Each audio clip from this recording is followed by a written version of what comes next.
हम लोग पढ़ेंगे भी रासायनिक गुण।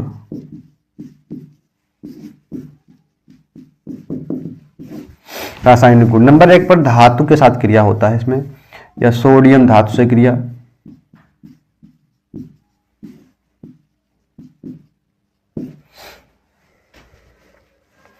सोडियम धातु के साथ क्रिया किसकी क्रिया होगी? RX की क्रिया होगी। अब RX बन चुका है, अब देखेंगे हम लोग RX के रासायनिक गुण कि RX विभिन्न तत्वों या विभिन्न कंपाउंड के साथ में कैसे रिएक्ट करता है, उसमें क्या उत्पाद बनता है, हम लोग ये देखेंगे। अभी तक तो हम बना रहे थे इसे, बार बार ये बन रहा था, अब बन चुका है। अब इससे रिएक्शन होंगी, अलग अलग तत्व आएंगे, अलग अलग कंपाउंड यौगिक आएंगे क्रिया करने के लिए, फिर उसमें क्या बनता है देखेंगे, याद करना होगा। तो जो सोडियम तत्व है, सोडियम धातु जो है, सोडियम धातु जब किसी RX से क्रिया करता है तो भैया वो रिएक्शन होती है वुर्त्ज क्रिया। इसका नाम होता है वुर्त्ज रिएक्शन। वुर्त्ज रिएक्शन, वुर्त्ज क्रिया कहते हैं इसे। इंपॉर्टेंट रिएक्शन है ये। और रिएक्शन कैसे होती है? RX प्लस सोडियम, इसमें एल्केन बनता है, बड़ा एल्केन बनता है, R बन जाता है। जब RX की क्रिया सोडियम से होती है तो ये X निकल जाता है और R स्वयं से क्रिया करता है, फिर X कहाँ जाएगा? वो जाएगा सोडियम के साथ में। अच्छा, R दो है तो इधर 2 लगाना पड़ता है बैलेंस करने के लिए, फिर X 2 हो जाएंगे तो यहाँ लगाना पड़ेगा, सोडियम 2 हो जाएंगे तो इधर भी 2 लगाना पड़ेगा। अच्छा, तो रिएक्शन कैसे होती है? रिएक्शन इस प्रकार से होती है, तो एक फार्मूला टाइप से हो गया, CH3Cl मान लेते हैं, सबसे आसान है। CH3Cl सोडियम के साथ क्रिया करके क्या बना देगा? जैसे R था यहाँ पर, वैसे यहाँ हो गया CH3। जब R स्वयं से क्रिया कर रहा था, R बन गया था, तो CH3 भी स्वयं से क्रिया करके CH3 बना देगा। ठीक है, इसमें CH3 बनेगा, CH3 बन जाएगा। और फिर जब इसमें X Na से क्रिया किया था तो इसमें Cl है तो X ही, तो भैया Cl जो है ना आपका Na से क्रिया कर लेगा और बन जाएगा NaCl। ये जो है आपका यही C2H6 होता है, इसे हम C2H6 भी कह सकते हैं। इसका नाम एथेन होता है, एथेन, इसे एथेन भी कहते हैं ना, एथेन तो कहेंगे ही, बट CH3 लिखने से बेटर है कि आप इसको ऐसा लिख दो, C2H6 जोड़ करके। इसे कहते हैं मेथिल क्लोराइड। बैलेंस करने के लिए इधर 2 लगाना है, यहाँ 2 लगाना है, इधर 2 लगाना है, ऊपर से देख लीजिए बैलेंस है। इसका नाम होता है मेथिल क्लोराइड। बड़े से बड़ा कंपाउंड मेथिल क्लोराइड, बड़े से बड़े कंपाउंड की क्रिया ऐसे अगर हम सोडियम से करा देंगे बेटा यही बनेगा, बड़ा एल्केन ही बनेगा। याद रखना हमेशा, कोई सी बड़ी से बड़ी रिएक्शन हो, जैसे मैंने इसी रिएक्शन को मैं इधर दिखा रहा हूं, मैंने ले लिया इधर CH3CH2Br, ये है एथिल ब्रोमाइड, इसकी क्रिया मैंने सोडियम से करा दी। तो मुझसे पूछा गया था क्या होता है जब एथिल ब्रोमाइड की क्रिया सोडियम धातु से होती है। जब एथिल ब्रोमाइड की क्रिया, ये है एथिल ब्रोमाइड, C2H5Br लिखो या CH3CH2Br, एथिल ब्रोमाइड,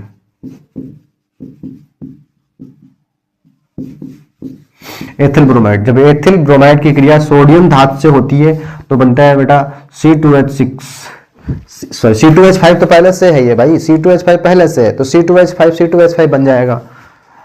इसको कह सकते हैं CH3CH2 स्वयं से क्रिया करेगा, CH3CH2। तो अब ये गड़बड़ हो गया, अभी गड़बड़ ये हो गया, बॉन्डिंग थोड़ा देखनी रहती है कि भाई कार्बन में 4 बॉन्ड होते हैं केवल, तो यहाँ पे 5 हो जाएंगे इसके पास, तो इसको CH3CH2 ना लिख करके CH2CH3 लिखना रहेगा, CH2CH3। अगर ऐसे लिखना है तो ठीक है, थोड़ा सा बड़ा लगेगा देखने में। आप बस इतना करिएगा, जो भी लिखा हो उसका जस्ट डबल करना होता है। जो जैसे इधर देखिए R था तो R हो गया, CH3 का डबल होके C2H6 हो गया, तो इधर कितना है C2H5 का डबल होके क्या बन जाएगा C4H10, 2 का 4, 5 का 10, C4H10 हो जाएगा ब्यूटेन, इसे हम कहेंगे ब्यूटेन। और साथ में क्या बन जाएगा NaCl, Br निकल जाएगा, सोडियम ब्रोमाइड। बैलेंस करने का तरीका सेम है, 2 इधर लगा दो, 2 यहाँ पर, 2 इधर, ठीक है भैया, बन जाएगा। आसान है, इसको अगर और आसानी से समझना है तो इसे इस तरीके से ना लिख करके, थोड़ा मैंने कॉम्प्लिकेट कर दिया जानबूझ के।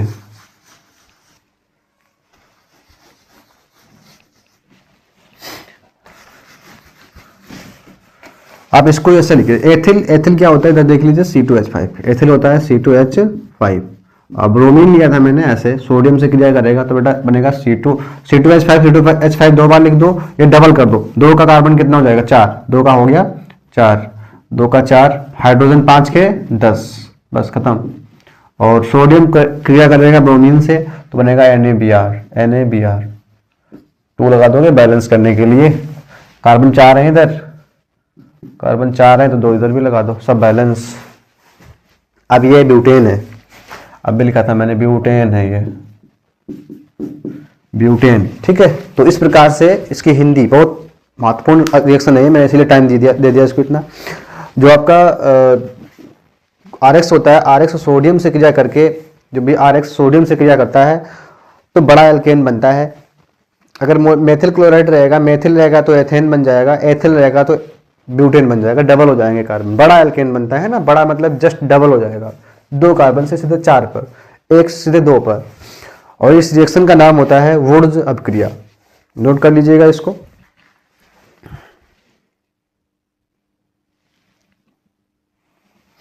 अब हम लोग देखेंगे दूसरे में, थोड़ा सा जल्दी जल्दी रिएक्शन देखते हैं, इतना टाइम देंगे अगर तो हो नहीं पाएगा ना। अब हम लोग दूसरी रिएक्शन देखेंगे। पहली रिएक्शन थी सोडियम से क्रिया, दूसरी है मैग्नीशियम धातु से क्रिया। मैग्नीशियम धातु से क्रिया हम लोग पढ़ रहे हैं हैलो एल्केन के रासायनिक गुण। मैग्नीशियम धातु से क्रिया कैसे होती, देखो सही, तबीयत कुछ गड़बड़ लग रही है यार। मैग्नीशियम धातु से क्रिया कैसे होती है, ये कोई RX है, जब Mg से क्रिया करता है तो RMgX बनता है, RMgX। ये ग्रिग्नार्ड अभिकर्मक कहलाता है, ग्रिग्नार्ड रिएजेंट होता है, ग्रिग्नार्ड अभिकर्मक, ये होता है ग्रिग्नार्ड अभिकर्मक। RX Mg से क्रिया करके जुड़ जाएगा, RMgX बना देगा। एग्जाम्पल लें अगर हम, तो अभी कोई एक एग्जाम्पल ले लो, C2H5Br, C2H5Cl, Mg से क्रिया कर लेगा तो ये बन जाएगा आपका C2H5MgCl। ये ग्रिग्नार्ड विकर्मक ये भी है, एथिल मैग्नीशियम क्लोराइड, इसका नाम हो जाएगा एथिल मैग्नीशियम क्लोराइड। ये मैग्नीशियम है, ये एथिल क्लोराइड है, बस खत्म। RX कभी भी किसी एल्किल हाइलाइट की क्रिया जब मैग्नीशियम धातु से होती है तो ग्रिग्नार्ड अभिकर्मक बनता है, याद रखना, मोस्ट इंपॉर्टेंट रिएक्शन है, कुछ नहीं है इस रिएक्शन में, कई बार पूछी गई है। रिएक्शन करके X बाहर ना निकाल देना इसमें, ठीक है, ये नोट कर लीजिएगा। इसके बाद में थर्ड नंबर रिएक्शन इधर देख लीजिए। थर्ड नंबर रिएक्शन जो है 3 नंबर, मैग्नीशियम जिंक से अपक्रिया, जिंक धातु से अपक्रिया, जिंक धातु से अपक्रिया, जिंक से अपक्रिया होती है तो जैसे मान लीजिए मैंने लिया CH3Cl, कोई भी RX ले लो, यहाँ पर C2H5Cl है, CH3Cl ले लेंगे आप तो CH3MgCl बन जाएगा। यहाँ CH3I ले लेते हैं, चलो CH3I ले लिया, आसान, CH3Br ले लो, CH3Br प्लस जिंक। तो इसमें क्या होता है कि जिंक जैसे वुड्स रिएक्शन होती है सेम वैसे ये भी होती है, बस इसी रिएक्शन का नाम अलग है, इसका नाम होता है फ्रैंकलैंड अपक्रिया। अब सेम रिएक्शन है, पता नहीं नाम क्यों चेंज कर दिया, समझ में नहीं आता। फ्रैंकलैंड अपक्रिया, उसमें सोडियम होता है, इसमें बस जिंक है।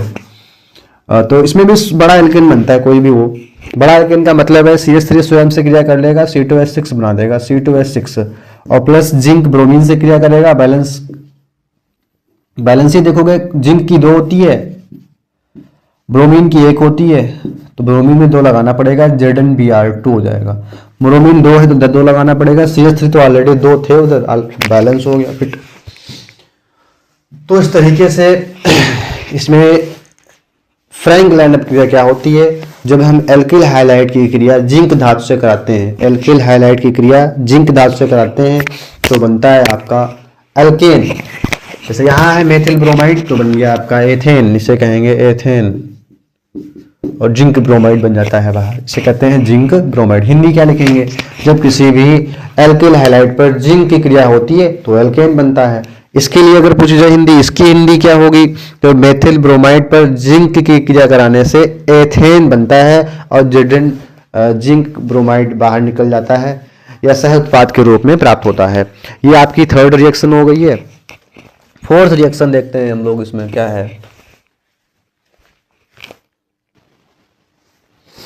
तो ये फ्रैंक लाइनअप क्रिया भी हो गई। 3-4 रिएक्शन हो चुकी, इसमें 3 रिएक्शन जो है। फोर्थ रिएक्शन हम लोग देखेंगे अभी इसमें जो होती है।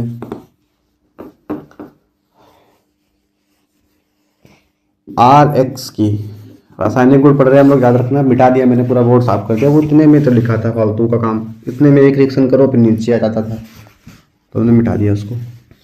रासायनिक गुण अब हम लोग देखेंगे इसमें KOH के साथ अभिक्रिया। नेक्स्ट है जो भी हो, शायद थर्ड नंबर था, फोर्थ।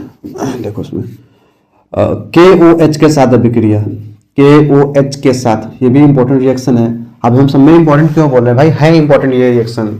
इसके बनाने की विधियां तो कुछ नहीं है, मतलब एक बार नहीं पढ़ोगे कोई बात नहीं, बनाने की विधियां आप छोड़ दो, मत पढ़ो, ये बिल्कुल बेकार। एथिलीन वाइज देख लेना एक बार, एथिलीन पर जब हमने क्रिया कराई थी HCl की, बस। बाकी भैया ये सब बहुत इंपॉर्टेंट रिएक्शन है, इनको रट डालो, याद कर लो। 10 बार में अगर याद होती है कर लो, मतलब समझ के, रटोगे कहाँ तक। तो KOH के साथ में अभिक्रिया, के साथ अभिक्रिया, ये रिएक्शन तो हर बार पूछी जाती है किसी न किसी फॉर्मेट में। अब ये कहो कि C2H5Br और ऐसे दे देंगे इसमें KOH की क्रिया कराने को, भैया तुम ऐसे जाके कर दोगे, अब निकाल दोगे तुम इसमें C2H5OH, तो बेटा भूल जाओ। फिर ऐसी रिएक्शन कक्षा 12 में अब नहीं आती हैं, सन 1999 में आती थी। ठीक है बेटा, वो पूछते हैं यही रिएक्शन, कॉन्सेप्ट सेम रहता है लेकिन थोड़ा टफ करके पूछते हैं, अभी बताएंगे हम। ऐसा नहीं रिएक्शन आती है, ये भी आती है, लेकिन अभी थोड़ा सा इसको बड़ी रिएक्शन में कर देंगे। जैसे मैंने बताया था अभी, R जो होता है एल्किल ग्रुप होता है, तो एल्किल ग्रुप को थोड़ा सा बड़ा कर देते हैं ये लोग। CH2 जोड़ते चले जाएंगे, CH2 जोड़ते रहेंगे, बड़ी सीरीज बन जाएगी। हम यहाँ 2 कार्बन तक पढ़ा रहे हैं, पूछते हैं वो 7 कार्बन तक, तो कॉन्सेप्ट समझ में आ गया अगर, तो फिर दिक्कत नहीं होगी कोई भी। कॉन्सेप्ट इसका क्या है, KOH का कॉन्सेप्ट क्या है। जो पोटेशियम हाइड्रोक्साइड होता है, क्षार होता है, ये 2 प्रकार का होता है। एक होता है जलीय, ध्यान से समझिएगा भैया, ये इंपॉर्टेंट रिएक्शन है। एक होता है जलीय, जिसे हम लोग एक्वस कहते हैं। एक होता है अल्कोहली, से हम लोग शराबी कहते हैं। शराबी नहीं कहेंगे इसको, अल्कोहली कहेंगे, अल्कोहली। 2 भाई थे भाई इसके, एक जलीय था, एक सिर्फ पानी पीता था, एक दारू पीता था, शराब, अल्कोहली। तो इसे हम लोग लिखते हैं ALC। तो अब KOH वो वाला दिखने में सेम थे, जुड़वा भाई थे ना, तो जो जलीय होगा KOH भैया वो जल नहीं निकालता है, रिएक्शन करते समय वो जल नहीं निकालेगा। और जो अल्कोहलिक एच होता है वो जल निकालता है। इसका नाम सिर्फ जलीय था लेकिन ये जल नहीं निकालता है। अल्कोहल जो होता है शराब, वो बिना जल के नहीं ली जाती, थोड़ा डाइल्यूट करके तब पीते हैं। तो बहुत पुराना अनुभव है मेरा, लेकिन अभी 7-8 साल से नहीं किया है, तब ठीक कोई नहीं था। देखो तो अल्कोहल जो है आपका, अल्कोहल ही अगर KOH होगा तो जल निकलेगा। अल्कोहल जो होता है, अल्कोहल अगर KOH कहीं लिखा रहता है, साफ क्लियर मेंशन करते हैं उस पर कि ये कौन सा वाला KOH है, जलीय है या जो है अल्कोहल ही है। अगर अल्कोहल ही होगा भैया तो निकलेगा जल, नहीं तो नहीं निकालेंगे। अच्छा, कैसे रिएक्शन में इसको हम अप्लाई करेंगे, वो मान लीजिए मुझे दे दिया गया है इधर एथिल क्लोराइड दे दिया गया है, और एक में KOH दिया गया है ऐसे रिएक्शन करने के लिए। अब इसको टफ करेंगे अभी थोड़ा सा हम। एक में लिखा गया ये एक्वस है, जलीय है, हिंदी में ले दिया, इंग्लिश में लिख के दें। और दूसरे में ऐसे दे दिया गया C2H5, सेम चीज ले लो, और यही KOH सेम रिएक्शन है, बस यहाँ पे लिख दिया ALC है, ये अल्कोहल ही है। तब क्या करेंगे हम, एक्वस जल नहीं निकालेगा, तो जल नहीं निकालेगा सेम ऐसे होगा जैसे मैंने बताया था, C2H5OH और प्लस निकलता है KCl। अच्छा, ये क्या है, ये है एथिल क्लोराइड, इसका नाम होता है एथिल क्लोराइड। ये है आपका एथिल अल्कोहल, एथेनॉल कहते हैं इसको, इसका आईयूपीएसी नेम एथेनॉल। और ये है KCl पोटेशियम क्लोराइड। ठीक है, ये भी सेम है एथिल क्लोराइड, और इसमें KOH जो है आपका अल्कोहल ही है, ये निकालता है जल, KCl निकलेगा। यहां से एक H, यहां से OH, जब यहाँ से एक H निकल जाएगा तो बचेगा C2H4, जिसे कहते हैं हम लोग एथिलीन का आईयूपीएसी नेम मैंने बताया था, कल पढ़ा, जो वीडियो पिछला वीडियो है उसमें बताया था मैंने। एथीन होता है इसका आईयूपीएसी नेम। KCl हो गया और H2O हो गया। कैसे हुआ ये सब, देखो इधर कैसे हो गया ये सब चीज़ें। देखो इधर इसमें कुछ कठिन नहीं, बस यहाँ से एक H निकला, यहाँ से OH हो गया, HOH मतलब H2O, ये KCl बन गया, KCl बचा C2H4, यहाँ लिख दिया, ये कहते हैं एथिलीन। तो इस टाइप से रिएक्शन होती है, थोड़ा महत्वपूर्ण थी, देख लीजिएगा इसको। और इसके रासायनिक गुण में जो आता है KOH से क्रिया हो गई। अब कुछ खास नहीं बची हैं, अब ये हम कह सकते हैं कि ये आपका जो है टॉपिक कंप्लीट है। इसमें एथिल ब्रोमाइड बचा हुआ है, एथिल ब्रोमाइड सेपरेटली जो है अलग से पढ़ा देंगे, उसका एक सेपरेट वीडियो रहेगा। एथिल ब्रोमाइड में बनाने की जो सामान्य विधि है, सामान्य विधियों में तो यही आ जाएगा एथिल ब्रोमाइड। अगर मुझे एथिल ब्रोमाइड बनाना है तो मैं एथेन ले लूँगा सबसे पहले। यदि मुझे पूछा गया है कि एथिल ब्रोमाइड बनाने की कोई 3 विधियाँ लिखो, एग्जाम में आ जाता है भाई, सिलेबस में है तुम्हारे एथिल ब्रोमाइड C2H5Br, तो इस पर आधारित ये नाम लेकर के कहेंगे इसका। तो तुम्हें एथेन लेना है, C2H6 ब्रोमीनीकरण कराना है, बन जाएगा एथिल ब्रोमाइड। वही सेम रिएक्शन, चाहे एथिलीन से कराना चाहते हो एथिलीन ले लो प्लस HBr ले लो, फिर बन गया आपका। अच्छा अल्कोहल से बनाना है C2H5 ले लो प्लस HBr ले लो। अच्छा इसमें भी HBr था, इसमें भी था, बिल्कुल बिल्कुल दोनों में HBr रहेगा, ऐसे निकलेगा, चल बन जाएगा C2H5Br, जुड़ जाएगा इसमें C2H5Br, बन गया। तो बनाने की विधियाँ सामान्य है, तो हम जो है इसको फिलहाल तो नेक्स्ट वीडियो में देखेंगे। अभी आज के लिए इतना ही, धन्यवाद, बने रहिएगा। और जो भी पढ़ना है इसमें नोट जरूर कर लेना, नोट्स बनी भी है, फिर भी केमिस्ट्री ऐसे नहीं पढ़ी जाती हवा हवाई में। इसको बिना नोट किए अगर रिएक्शन पढ़ रहे हो तो मतलब तो बेटा मत पढ़ो, फिर फायदा नहीं कोई देखने से वीडियो, फालतू में क्यों अपना टाइम वेस्ट कर रहे हो और फालतू में एक व्यूज बढ़ा रहे हो हमारा, ठीक है, कोई फायदा नहीं है। नोट करते रहिएगा, ठीक है, लिख लीजिए, मतलब अभी देख के बाद में लिखो, कोई दिक्कत नहीं, आपको समझ में आ गया है, बिना देखे बना लो टॉपिक, केवल हेडिंग नोट कर लो, रिएक्शन अपने मन से कर लो और बढ़िया रहेगा। और अगर नहीं आता है, पहली बार पढ़ रहे हो तो साथ में ही नोट करते रहो, फिर बाद में रिवाइज कर लेना चीज़ों को, ठीक है। धन्यवाद।